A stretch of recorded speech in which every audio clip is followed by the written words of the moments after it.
बार फिर से आप सबका स्वागत है। आज का जो हमारा टॉपिक है वो है ज्योमेट्रिकल आइसोमेरिज्म में जब सेंट्रल एटम का हो और ऑक्टाहेड्रल ज्योमेट्री। अपने लास्ट क्लास तक में आई के उन देखे हैं सेंट्रल एटम 4 लिगेंड से जुड़ा है और M A2B और MABC ज्योमेट्रिकल आइसोमेरिज्म में भी आइसोमेरिज्म थे वो स्क्वायर प्लानर ज्योमेट्रिकल। आज तो हम लोग पढ़ेंगे जी क्या है जब कोई सेंट्रल एटम के लिगेंड से जुड़ा हो और ऑक्टाहेड्रल ज्योमेट्री बना। स्टार्ट कीजिए आज का। देखिए शब्द को लिखिए। When central atom attach to 6 ligand, जब कोई सेंट्रल एटम के लिगेंड से जुड़ ही हम क्या करते हैं octahedral geometrical isomerism. Octahedral geometry इस तरह का होता है, सेंट्रल एटम है और इससे जुड़े हैं 1 2 3 4 5 और 6। ज्योमेट्री बोलते हैं ऑक्टाहेड्रल ज्योमेट्री। यानी यही होने की दो शर्तें हैं। अगर सेंट्रल एटम 4 लिगेंड का हो और स्क्वायर प्लानर ज्योमेट्री बनाता हो, या तो 6 से जुड़ता हो और ऑक्टाहेड्रल। ऑक्टाहेड्रल होने के लिए भी कुछ शर्तें हैं। अगर सेंट्रल एटम खास शर्तों के द्वारा जुड़ता हो तो वो ऑक्टाहेड्रल ज्योमेट्री कर दोनों। जब सेंट्रल एटम 6 लिगेंड का है तो ऑक्टाहेड्रल।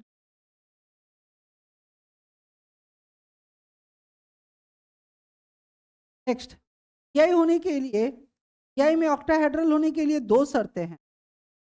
अगर कोई सेंट्रल एटम MA4B2 टाइप का हो, अगर कोई सेंट्रल एटम MA4 और B2, तो आदमी का रिलेशन 4 और 2 6 से हो गया।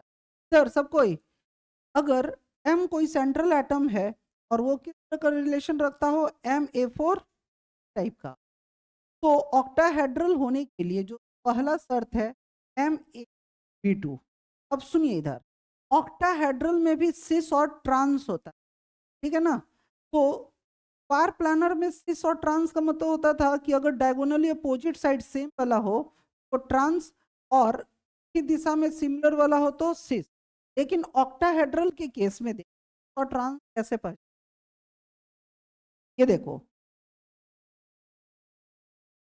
ये जो ए और ए बी है प्लेन में है, स्क्वायर पे है ना, और ये जो बाहर निकला है ये का मतलब होता है प्लेन से आगे, और इसका मतलब होता है प्लेन से, है ना।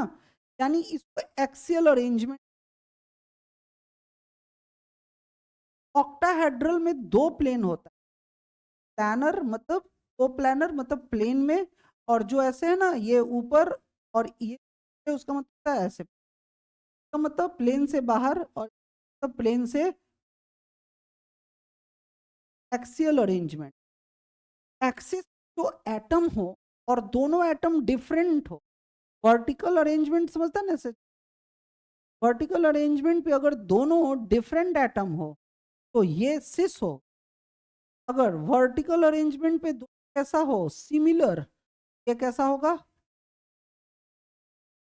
ऑक्टाहेड्रल के एक्सियल अरेंजमेंट पे दोनों एटम अगर सिमिलर हो तो ट्रांस, अगर डिसिमिलर हो तो। और बाकी को इस तरह से सजाना है जैसे। इसका मतलब क्या होता है, तो होता है मैक्सिमम रिपल्सन। इसका मतलब दोनों जब सिमिलर एक दिशा में रहता है ना तो रिपल्सन बहुत ज्यादा होता है, ट्रांस में डायगोनली साइड तो रिपल्सन बहुत कम होता है। देखिए अब हमको बचा एम से एक, और इसमें एक यूज कर चुके हैं और बी, है ना। तो दो ए, तीन ए अभी भी बचा हुआ था, तो दो ए को हम एक दिशा में रख, एक ए और एक बी, है ना।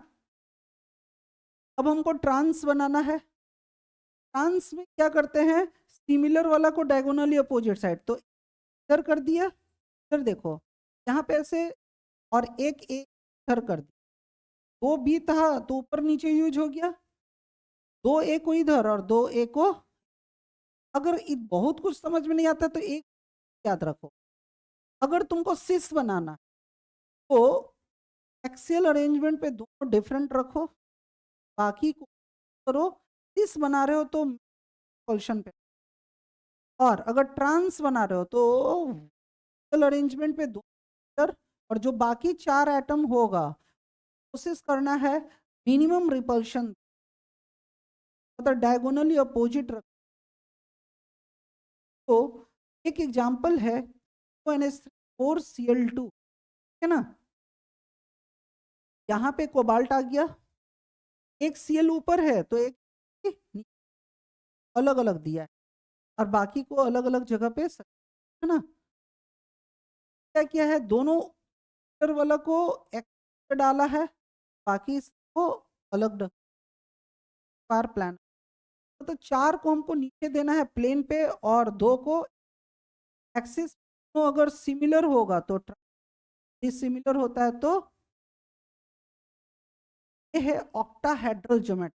ऑक्टाहेड्रल में ट्रांस को डिफाइन ढंग से इस आधार पे करते हैं, वर्टिकल अरेंजमेंट आधार पे।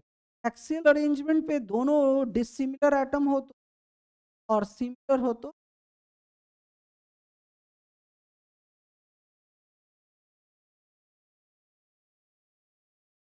ये पहला कंडीशन था जीआई होने का, ऑक्टाहेड्रल जीआई। दूसरा कंडीशन जो है, अगर कोई कंपाउंड Ma3B3 टाइप का हो, अगर कोई कॉम्प्लेक्स कंपाउंड Ma3B3 टाइप का हो, जैसे कोबाल्ट 3 अमोनिया और 3 क्लोरीन से जुड़ा हुआ है, ठीक है ना, तब भी ये जीआई बनाएगा। यहाँ पे देखो आपको करना क्या है, कोबाल्ट को बीच में रख दिया, ठीक है ना, हमको कोई 2 डिसिमिलर लेना है ऊपर नीचे, तो एक अमोनिया ले लिया और एक क्लोरीन ले लिए। अब बाकी को देख लो, तो 2 अमोनिया इधर रख दिए और 2 क्लोरीन इधर रख दिए, है ना। अब हमको 2 सिमिलर रखना है, इन दोनों में से जो तुम्हारा चॉइस है उसको ले लो। जैसे अभी हम 2 क्लोरीन को ले लिए, तो अब हमारे पास 3 अमोनिया 1 क्लोरीन बचा, 2 अमोनिया को इधर दे दिया है, 1 अमोनिया को इधर और 1 क्लोरीन इधर, तो ये भी बन गया ऑक्टाहेड्रल जीआई। करो, ये सिस हो जाएगा और ये ट्रांस हो जाएगा। इस तरह से कंप्लीट होता है ऑक्टाहेड्रल जीआई के शर्तें। ऑक्टाहेड्रल जीआई होने के 2 शर्तें हैं, Ma4B2 टाइप और दूसरा Ma3B3 टाइप।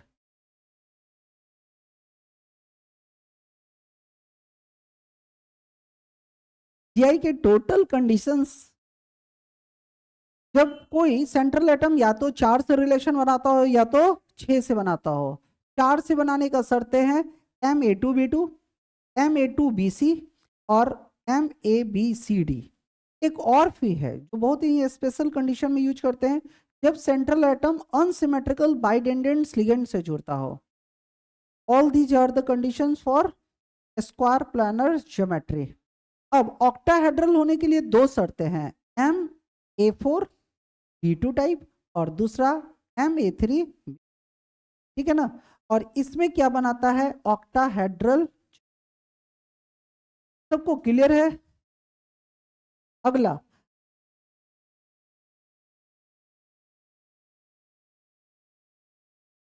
अगला हेडिंग है हम लोग का ऑप्टिकल आइसोमेरिज्म। सब कोई अच्छे मन से स्टार्ट कीजिए, ऑप्टिकल आइसोमेरिज्म क्या होता है। जो कॉम्प्लेक्स कंपाउंड है, जो कॉम्प्लेक्स कंपाउंड है ये ऑप्टिकल आइसोमर्स बनाता है।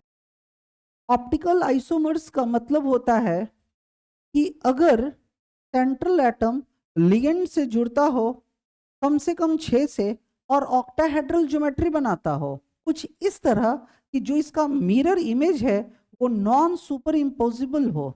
नॉन सुपर इम्पोजिबल का मतलब होता है जब एक दूसरे को ढक ना सके। जैसे एक कोई, जैसे मेरे पास एक कोई ऑब्जेक्ट है, एक कोई ऑब्जेक्ट है और इसका मिरर इमेज लेंगे तो वो भी ऐसा ही होगा, ठीक है ना, यानी ये इसको पूरी तरह से ढक लेगा, तो बोलते हैं सुपर इम्पोजेबल मिरर इमेज। जैसे अगर मेरा कोई ऑब्जेक्ट O है और यहाँ पे अगर हम मिरर लगाएं तो यहाँ पे जो उसका इमेज बनेगा ये भी ऐसा होगा, तो वो उसको पूरी तरह से ढक लेगा, बोलते हैं सुपर इम्पोजिबल। जो कंपाउंड अपना मिरर इमेज बनाता हो और एक दूसरे को पूर्णतः ढक ले, सुपर इम्पोज करता हो, वो ऑप्टिकल आइसोमर्स नहीं बना सकता। ऑप्टिकल आइसोमर्स बनने का शर्त है, जैसे सपोज कीजिए आपके पास एल है, एल कोई ऑब्जेक्ट है, और जब हम इसका मिरर इमेज लेंगे तो इसका ऑब्जेक्ट कैसा इमेज बनाएगा, इस तरह से, ठीक है ना। अब हम इसको इस पे रखेंगे तो पूरी तरह से ढकेगा नहीं। जैसे ये के है और जब हम इसका इमेज लेंगे तो ये कैसा ऑब्जेक्ट बनाएगा, इमेज तरह से, क्या ये एक दूसरे को ढकेगा, नहीं। तो ऑप्टिकल आइसोमेरिज्म होने का शर्त है कि अगर कोई ऑब्जेक्ट अपना नॉन सुपर इम्पोजिबल इमेज बनाता हो, ठीक है, सबको समझ में आया। तो अगर कोई ऑब्जेक्ट अपना नॉन सुपर इम्पोजिबल इमेज बनाता हो, ये क्या कहलाता है, ऑप्टिकल आइसोमर्स। तो जब कोई सेंट्रल एटम 6 लिगेंड से जुड़ता है और ऑक्टाहेड्रल ज्योमेट्री बनाता हो कुछ इस तरह कि वो नॉन सुपर इम्पोजिबल इमेज हो, तो वो ऑप्टिकल आइसोमर्स क्रिएट करता है। तो optical isomerism is generally formed by those complex compound in central atom attached to 6 ligands and do not contains plane of symmetry। plane of symmetry का मतलब, plane of symmetry का मतलब super imposable, ये कारण नहीं रखना चाहिए, मतलब नॉन सुपर इम्पोजिबल इमेज बनाना, ठीक है। इसकी थ्योरी है, अभी हम लोग क्वेश्चन करेंगे तो आपको और अच्छा समझ में आएगा।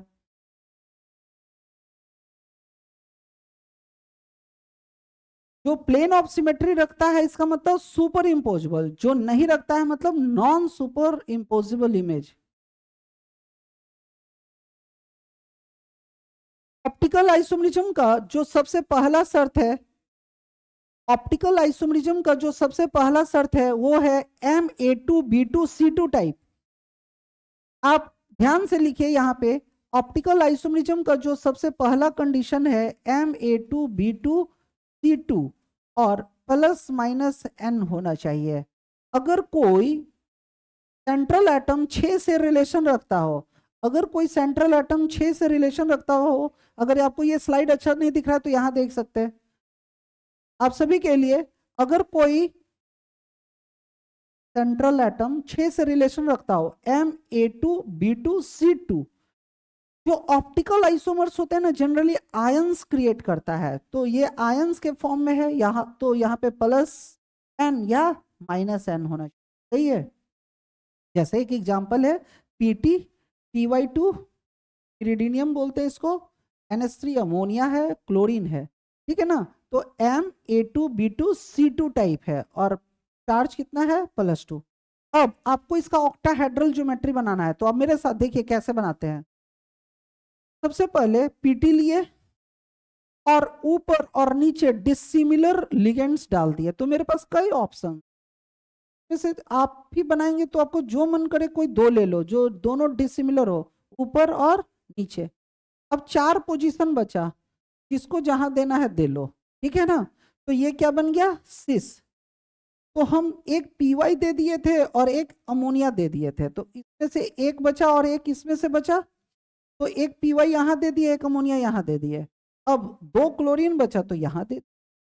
अब इसका मिरर इमेज लेंगे, यहाँ पे एक मिरर लगा दिए, ठीक है ना। अब मिरर लगाने के बाद जो इसका इमेज बनेगा, कैसे आपको बनाना है, जो वर्टिकल पे रहेगा उसको उसी दशा में छोड़ देना है, वो सब अपने जगह पे रहेगा, लेकिन जो दाएं है वो बाएं आ जाएगा, बाएं वाला दाएं चला जाएगा। जो दोनों क्लोरीन इधर था अब दोनों क्लोरीन इधर आ गया, एक पीवाई और अमोनिया इधर था तो अब इधर आ गया। बात समझ में आ गया। क्या ये पूरा कंपाउंड इस कंपाउंड को पूरी तरह से ढक लेगा, नहीं, इसलिए इसको बोलते हैं नॉन सुपर इम्पोजिबल इमेज। यानी ये जो कंपाउंड है ना प्लेन ऑफ सिमेट्री नहीं रखता है, ठीक है ना, इसका मतलब हुआ ये ऑप्टिकल आइसोमर्स एक दूसरे। ये जो कंपाउंड है ना जब अपना मिरर इमेज बनाता है तो वो नॉन सुपर इम्पोजिबल है, इसलिए क्या है, ऑप्टिकल आइसोमर्स। ये दोनों आपस में क्या होगा, ऑप्टिकल आइसोमर्स। देखो ये जो ऑप्टिकल आइसोमर्स है वो किसका है? किसका? किस ऑक्टाहेड्रल का ऑप्टिकल आइसोमर्स है? इसी तरह आपको क्या करना है? ट्रांस का करना है। आपसे एग्जाम में पूछेगा क्या Ma2B2C2 प्लस माइनस एन, क्या ये ऑप्टिकल आइसोमर्स बनाएगा? तो हाँ बनाएगा। अब आपसे पूछेगा कि right it's all optical structures, तो आपको करना है सबसे पहले सिस बनाना है, उसका मिरर इमेज बना देना है और दिखाना है कि ये नॉन सुपर इम्पोजिबल इमेज है। इसी तरह इसका ट्रांस बनाओ और ट्रांस का नॉन सुपर इम्पोजिबल इमेज बनाओ। इस तरह से टोटल कितने बन गए? चार। चार इसके ऑप्टिकल आइसोमर्स बन जाएंगे। दो आपके सामने हैं, ये दोनों सिस का है, इसी तरह आप ट्रांस का बनाइए।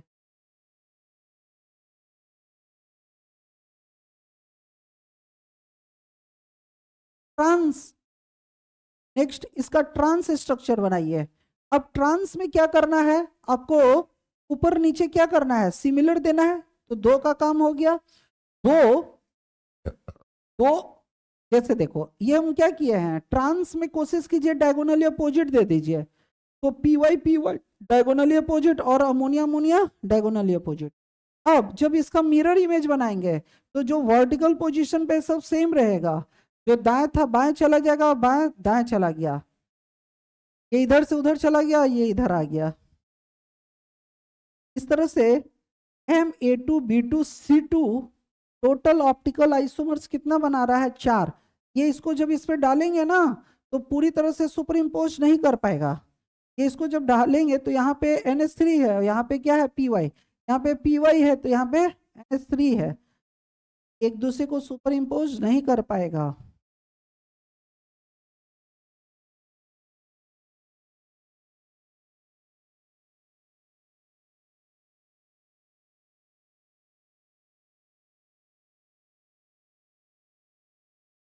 अगर आप समझ गए होंगे तो बहुत इजी है। ट्रांस बनाने के लिए वर्टिकल डायरेक्शन में क्या करना है? अपोजिट को लेना है, मतलब डिसिमिलर एटम को लेना है और फिर मिरर इमेज बनाना है। इसमें वर्टिकल पोजीशन पे सिमिलर एटम को लेना है, बाकी का प्लेसमेंट आप इस तरह कीजिए। अगर ट्रांस बना रहे हैं तो डायगोनली अपोजिट रखिए, स्टेबिलिटी बहुत ज़्यादा मिलेगा और उसके बाद उसका मिरर इमेज बना लो। क्या अगला, नेक्स्ट नेक्स्ट जो हमारा कंडीशन है, एम, इधर देखिए MABCDEF टाइप का, अगर कोई कॉम्प्लेक्स कंपाउंड में सेंट्रल एटम कैसा हो? MABCDEF टाइप का, मतलब 6 का 6 लिगेंड्स अलग हो और वो न्यूट्रल हो, कोई चार्ज नहीं हो। देखो यहाँ पे कोई इस पर चार्ज नहीं है, तो सब कंडीशन को हूबहू याद रखना होगा। कि पहले का कंडीशन था Ma2B2C2 प्लस माइनस एन, या तो पॉजिटिव चार्ज हो सकता है या तो निगेटिव चार्ज। इस बार न्यूट्रल कॉम्प्लेक्स है। इसका एक एग्जांपल देखिए, PT, PY, NH3। देखो 6 का 6 अलग है, एक है पिरिडिनियम, एक है अमोनिया, एक है नाइट्रो, एक है क्लोरीन, एक है ब्रोमीन और एक है आयोडीन। जब 6 अलग अलग हो तो बहुत अच्छी बात है, टेंशन लेने का बात ही नहीं है। इसमें देखो इधर कोई दो को ऊपर नीचे रख दो और बाकी को जहां रखना है रख दो, ठीक है ना? फिर इसका मिरर इमेज हो गया। इसमें देखो सिस और ट्रांस नहीं है, इसमें कोई सिस और ट्रांस नहीं होता है क्योंकि 6 अलग अलग है। डी और एल होता है, डी का मतलब क्लॉकवाइज रोटेशन और एंटी क्लॉकवाइज रोटेशन है, तो यहाँ हम लोग को रोटेशन चेक करना नहीं है, ये ऑर्गेनिक केमिस्ट्री में करते हैं। फिलहाल अभी यहाँ पे आपको बस जब MABCD टाइप का हो तो आपको क्या करना है, एक ये सब अलग अलग है, इसमें सिमिलर और डिसिमिलर तो आएगा नहीं। 100 पोजीशन पे अलग अलग सबको रख दो, जहां जिसको रखना है रख दो और फिर मिरर इमेज ले लो। क्या एक दूसरे को पूरी तरह से ढकता है? ये इसको पूरी तरह से ढक लेगा? नहीं नहीं, ऐसा नहीं हो सकता है, इसलिए ये ऑप्टिकल आइसोमर्स है। अगर कोई मिरर इमेज एक दूसरे को पूरी तरह से नहीं ढकता हो तो ये ऑप्टिकल आइसोमर्स बनाएगा। फिर से ये दोनों आपस में क्या कहलाएगा? ऑप्टिकल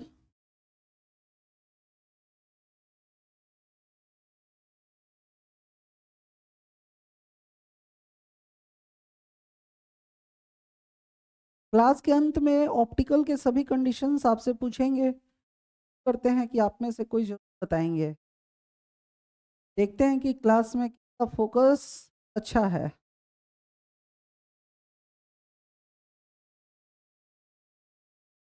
अगला है हमारा, अगला ऑप्टिकल आइसोमरिज्म का जो कंडीशन है, इधर देखो m, इधर MAA3, ये AA डबल ए का मतलब क्या होता है? डबल ए का मतलब होता है symmetrical बाइडेंडेंट ligand. Symmetrical bidentates ligand मतलब दोनों लिगेंड्स, जो दोनों डोनर होगा या तो लोन पेयर रखता होगा, दोनों लोन पेयर हो, या तो दोनों निगेटिव चार्ज रखता हो। ऐसा कोई लिगेंड्स जिसके पास दो डोनर हो, दोनों या तो लोन पेयर हो या तो दोनों क्या हो, निगेटिव चार्ज रखता हो। जैसे यहाँ पे कौन है, ईएन। ईएन कौन होता है? Ethylene diamine. ईएन कौन होता है? Ethylene diamine bidentates ligand. तो इथाइलिन डाइमीन क्या होता है? CH2 NH2 CH2 NH2। इसके पास फिर डोनर कौन है? Lone pair. और इसके पास फिर डोनर कौन है? Lone pair. ऐसा कोई बाइडेंडेंट्स लिगेंड्स जिसके पास दोनों डोनर कैसा हो, सिमेट्रिकल हो, या तो दोनों लोन पेयर या तो दोनों निगेटिव चार्ज हो, तो उसको बोलते हैं सिमेट्रिकल बाइडेंडेंट्स लिगेंड। तो ए सिंबल होता है किसका? Symmetrical bidentates ligand. मतलब इसके पास कितने डोनर है? दो। और ये कितने बार है? 3 बार। तो कितने डोनर हुआ? 6। और 6 कैसा है? सिमेट्रिकल। जैसे ईएन, ईएन ये होता है, ठीक है ना। और शॉर्ट में उसको इसको ईएन लिखते हैं, तो सीओ लिखे, ठीक है ना। तो इधर देखिए कैसे बनाते हैं सिमेट्रिकल बाइडेंडेंट्स लिगेंड्स का स्ट्रक्चर। सेंट्रल एटम बीच में आ गया। हम एक एग्जांपल लिए, CO EN3 और पावर पे कितना है? +3, क्योंकि ये ±N रखता है। ऑप्टिकल आइसोमरिज्म का जो हमारा शर्त है वो है MAA3 ±N। इसका एक एग्जांपल ये है। आपसे एग्जाम में पूछेगा क्या ये ऑप्टिकल आइसोमरिज्म बनाएगा? हाँ बनाएगा। अब कैसे बनाएगा? तो CO को बीच में रखना है। सबसे पहले हमको ऊपर और नीचे वाले को देना है, ठीक है ना। मतलब जो एक्सियल अरेंजमेंट में, जो एक्सियल अरेंजमेंट में है उसको पहले हम रखते हैं लिगेंड्स। तो देखो ये ऊपर वाला था, इसे जोड़ दिए EN, ठीक है ना। तो एक ऐसे जोड़ते हैं, एक डोनर यहां हो गया इस पोजीशन, और एक डोनर यहां है। इसके पास 2 डोनर है ना, तो एक डोनर यहां डोनेट कर रहा होगा और एक डोनर कहां जुड़ गया? यहां, ठीक है। मतलब इसके पास 2 डोनर है, एक EN 2 डोनर रखता है, 1 2 1 2, सही है। एक EN के पास 2 डोनर था, तो 2 पोजीशन को ऑक्युपाई कर लिया। कोबाल्ट को 6 से रिलेशन बनाना है ना, तो 2 को ये ऑक्युपाई कर लिया, फिर 2 और ये EN। सबसे पहले हमको हमेशा कहां देना है?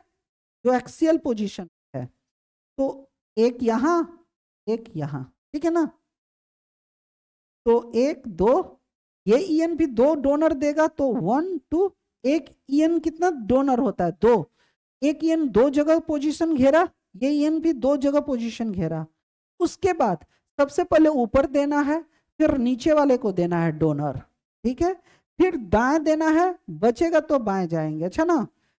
सिस्टम क्या है? पहले ऊपर टॉप, फिर बॉटम।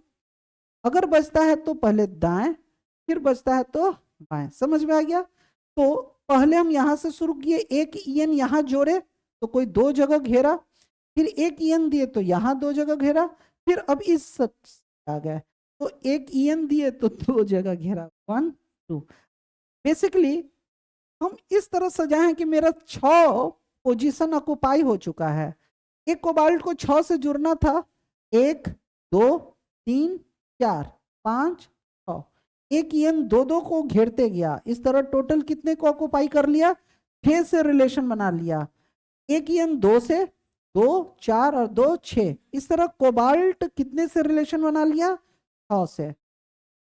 अब अगर हमको इसका मिरर इमेज बनाना है, मिरर इमेज देखिए इसका कैसा बनता है।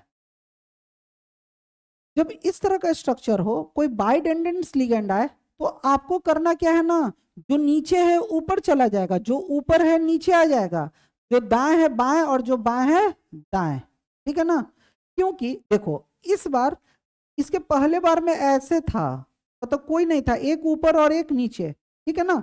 हम यहाँ पे पकड़े हुए हैं, सेंटर ऑफ मास अभी यहाँ पे है, अगर यहाँ पर भी ले जाए तो भी वही, कोई फर्क नहीं पड़ा इसको, सेंटर ऑफ मास को वर्टिकल पोजीशन पे कोई फर्क नहीं पड़ता है, मतलब इसमें कोई रोटेशन नहीं होता है। लेकिन हॉरिजॉन्टल अरेंजमेंट में सेंटर ऑफ मास बीच में होता है, तो अभी रोटेशन में नहीं है, जैसे ही इसके सेंटर ऑफ मास से छेड़खानी करेंगे तो रोटेशन में चला जाएगा। तो पिछले बार में मिरर इमेज हमको बनाना था, रोटेशन करवाना था, तो उसमें क्या था, एक दाएं था जो केवल बाएं जा रहा था, बाएं वाला दाएं आ रहा था, वर्टिकल वाला अपने जगह पे था।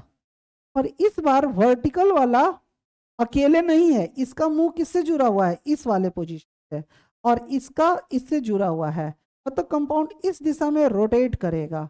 जनरली बहुत सिंपल कॉन्सेप्ट है, तराजू उधर घूमेगा जिधर भारी ज्यादा होगा।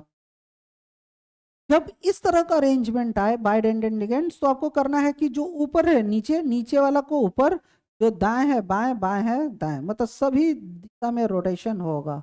तो देखो हमेशा जब कोई बाइडेंडेंट लिगेंड को जोड़ते हैं ना, तो आपको ध्यान दीजिए, गौर करेंगे ना, तो ये जो ऊपर वाला आपको डंटा है ना थोड़ा बड़ा दिखेगा, या लाइन जो है ना ऊपर बड़ा, और नीचे वाला ऐसे दिखने में ऑब्जर्व हो रहा होगा, लेकिन ये ना ऐसे थोड़ा झुका हुआ है, जैसे इसमें दिख रहा होगा कि नीचे वाला, ये देखो ना, ये आर्क बड़ा बना रहा है ना, और ये आर्क छोटा नहीं बना रहा है। आपको हमेशा ऊपर वाला आर्क बड़ा बनाना है। इधर देखो, ऊपर वाला आर्क को ऐसे सिंबल बना हुआ है, कोई बड़ी बात नहीं है कि वहां पे आर्क बनता है, वो रिलेशन बना रहा है, पर हमको समझ में आए इसलिए ऐसा सिस्टम बनाया गया है। ऊपर वाला आर्क आपको बड़ा रखना है और नीचे वाला आर्क छोटा। जब मिरर इमेज बनाएंगे तो हमको ये अंतर समझ में आए। अब हम क्या किए, छोटा वाला आर्क ऊपर चला गया और बड़ा वाला आर्क, समझ में आया, जो इस साइड था, जो इस साइड था, अब कहाँ आ गया, सबको समझ में आया, इधर था तो इधर। क्लियर है सबको, चलिए शुरू कीजिए। तो नेक्स्ट हमारा कंडीशन है, ऑप्टिकल आइसोमेरिज्म का जो अगला हमारा शर्त है वो है एम एम डबल ए, मतलब सिमेट्रिकल लिगेंड्स होना चाहिए, symmetrical bidentates ligands plus minus N. लिखो अगला जो हमारा शर्त है एम ए टू टाइप, मतलब यहाँ पे सिमेट्रिकल बाइडेंडेंट्स लिगेंड है दो बार, मतलब 4 डोनर यहाँ से हो गया और 2 डोनर ये, जो स्मॉल में लिखा रहता है ना उसका मतलब होता है मोनोडेंडेंट्स लिगेंड, इसका मतलब मोनोडेंडेंट्स, और इसका मतलब सिमेट्रिकल बाइडेंडेंट्स लिगेंड। जो स्मॉल कैप लेटर में लिखा होता है ना उसका मतलब होता है मोनोडेंडेंट्स लिगेंड। जैसे एक एग्जांपल है ये, कोबाल्ट 2 इथाइल डायमीन से जुड़ा हुआ है और 2 क्लोरीन से। सबसे पहले इस बार उल्टा किया है, इसका मिरर इमेज उल्टा बनाया है, तो फिर से आप समझ सकते हैं जैसा कि पिछले केस में समझाए थे। इस बार छोटा आर्क ऊपर बनाया, सबसे पहले ऊपर दिया फिर नीचे दिया, ठीक है ना। आपको कोशिश करना है ऊपर नीचे अगर सिमिलर है तो सिमिलर दे दे, यहाँ दे दिया, फिर दाएं और फिर बाएं, ऐसा देते हैं, ठीक है ना। क्योंकि उल्टा ये बनाया है, जनरली हम लोग ये बनाते हैं और ये इसका मिरर इमेज होता है, ये फंसाने के लिए इस बार ये पहले है और ये बाद में है। तो आप इसको इस नजर से देखिए, इधर आइए देखिए, सबसे पहले ऊपर आर्क दिया फिर नीचे दिया, ठीक है ना। ये बुक का लैंग्वेज चूंकि परेशान करता है, आपको भी हमको वैरायटी को टच करवाना था कि आप देख सके कि एग्जाम में अगर इस तरह दे दिया तो घबराने की जरूरत नहीं है। पहला बड़ा वाला आर्क ऊपर, फिर नीचे जैसा कि बताया, फिर दाएं, और कोई बचता है तो ठीक है। और इसको भी इस नजर से देखो, यहाँ पे मिरर लगाओ। अब नीचे जो छोटा आर्क है ऊपर चला जाएगा, बड़ा आर्क नीचे आ जाएगा, जो दाएं है बाएं, बाएं है जो दाएं। चलिए अगला जो हमारा ऑप्टिकल आइसोमेरिज्म है, नेक्स्ट जो हमारा ऑप्टिकल आइसोमेरिज्म है वो है MAA2AB टाइप, ठीक है ना। और प्लस माइनस N, जैसे कोबाल्ट 2 इथाइलिन डायमीन से जुड़ा हुआ है, डबल A का मतलब सिमेट्रिकल बाइडेंडेंट्स लिगेंड, और A और B कैसा होगा, मोनोडेंडेंट्स लिगेंड, ठीक है। बस शुरू हो जाओ। फिर से कोबाल्ट को बीच में रखा, EN ऊपर और EN नीचे, ठीक है ना। उसके बाद कि मेरे पास दो ही ऑप्शन है, दोनों अपोजिट है, दो ही पॉइंट्स मेरे पास बचा हुआ है, 4 तो जगह को पाई हो गया है, 1 2 3 4, 4 जगह को पाई हो गया। अब 2 ही पोजीशन बचा हुआ है, एक ये और एक ये, तो कहीं भी अमोनिया रख दीजिए और कहीं भी क्लोरीन रख दीजिए। फिर इसका अब क्या कीजिए, मिरर इमेज ले लीजिए। तो छोटा वाला आर्क ऊपर चला गया, बड़ा आर्क नीचे आ गया, जो दाएं था बाएं चला आया।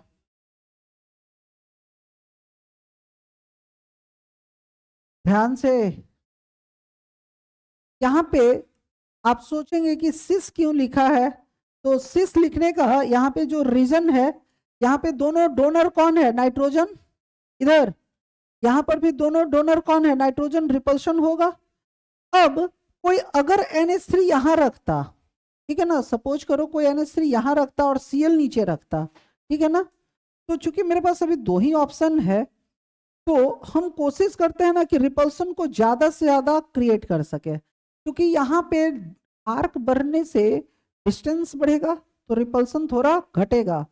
तो एक तो ये रिपल्सन करेगा, यहाँ छोटा वाला आर्क करेगा ही, तो छोटा आर्क बहुत ज्यादा रिपल्सन करेगा, और अगर हम इसी के बगल में NH3 रखेंगे तो मेरा डिस्टेंस उससे कम होगा, तो रिपल्सन ज्यादा करेगा। यहाँ पे जो ये ऑब्जर्व हो रहा है ना, ऐसे समझ, ये थोड़ा ऊंचाई पे होगा तब तो आर्क बड़ा बनाएगा, और ये नीचे है आर्क कम बना रहा है, इसका मतलब उसका लेंथ कम रहता है, तो ये यहाँ पे कम दूरी पे होगा, तो रिपल्सन ज्यादा करेगा।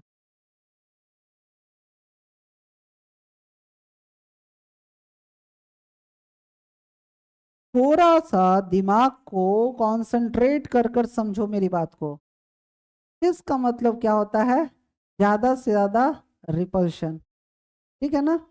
तो रिपल्सन जितना करीब में होंगे ना, डिस्टेंस जितना कम होता है ना, रिपल्शन उतना ज्यादा होता है।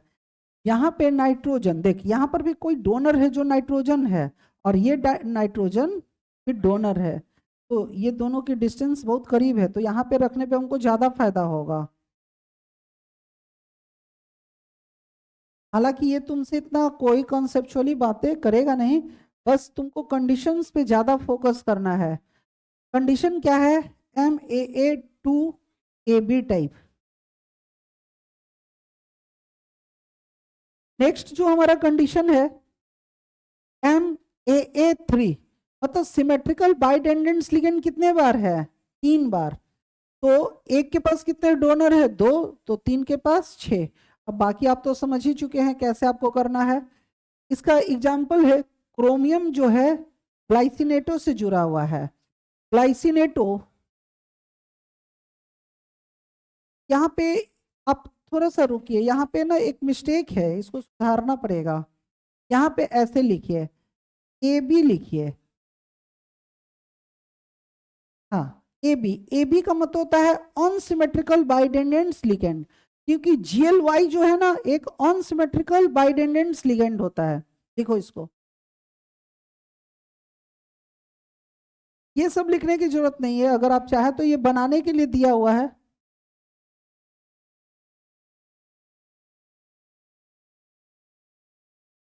पर कुछ गड़बड़ है, जैसे ना एग्जाम्पल यहाँ पे कुछ और है, GLY का दिया हुआ है, GLY जो होता है ना, और ये नीचे एग्जाम्पल कुछ और है, मतलब हमको लगता है ये बनाने के लिए दिया है, ये AA है। OX क्या होता है, सिमेट्रिकल बाइडेंडेंट लिगेंड से। फिलहाल आप लिखिए, फिर चूंकि है ना एक्सप्रेशन बोर्ड पे, उस अनुसार से फिर हम आपको डिस्कशन करते हैं इसका।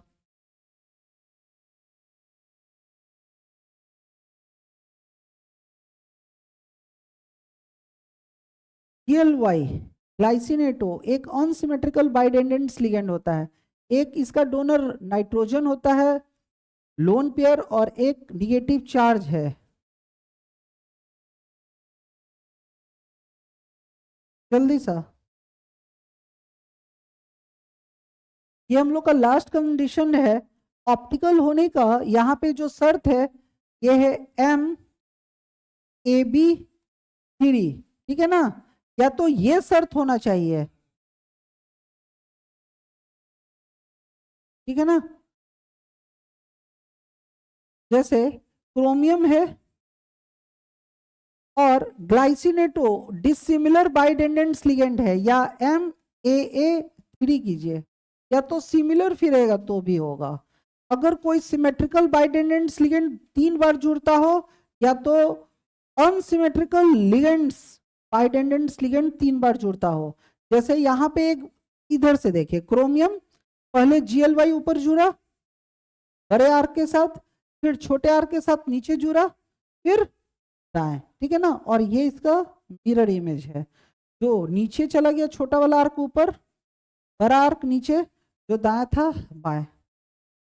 ग्लाइसिनेटो ये स्ट्रक्चर है। AB का मतलब होता है अनसिमेट्रिकल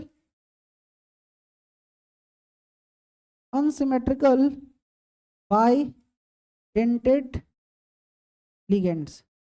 उम्मीद है सबको समझ में आया होगा। अब इसके कई एग्जाम्पल दिए हैं, जैसे OX ऑक्सलेटो होता है, इसमें दोनों क्या है, निगेटिव चार्ज है, तो सिमिलर बाइडेंडेंट्स लिगेंड है। बस करना क्या है, जहां GLY है वहां पे OX लिख देना है, तो आपका काम हो जाएगा। एक बहुत बड़ा सफर था कॉम्प्लेक्स कंपाउंड का। इसमें सबसे पहले हम लोग लिगेंड्स पढ़े, सेंट्रल एटम क्या होता है, डबल सॉल्ट क्या होता है, के बाद कॉम्प्लेक्स कंपाउंड क्या होता है, बाद लिगेंड्स के क्लासिफिकेशंस को देखे, कीएन कैलकुलेशन किए, उसके बाद नॉमेनक्लेचर, उसके बाद हम लोग पढ़े आइसोमेरिज्म। जो हम लोग का अगले क्लास में अगला टॉपिक होगा वो होगा प्रॉपर्टीज ऑफ कॉम्प्लेक्स कंपाउंड। बहुत बहुत धन्यवाद।